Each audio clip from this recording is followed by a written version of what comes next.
Ты знаешь, я раньше думал, что архитектор своей жизни – это человек, который все про себя понял, все про себя знает, у которого есть четкий план. Но сейчас я думаю по-другому. Месяц закончился, у меня на руках куча наблюдений, несколько закономерностей и вопрос, на который я ответ пока не получил. И я понял, что архитектор – это человек, который способен смотреть на свою жизнь и не бояться видеть ее такой, какая она есть на самом деле.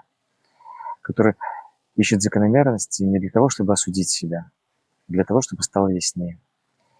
Который задает себе вопросы и не знает, найдет ли он на них ответы. И вот с таким ощущением я заканчиваю этот месяц.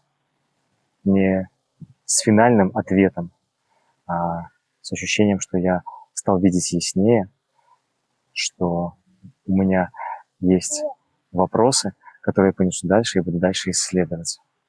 А если ты готов стать архитектором своей жизни, присоединяйся.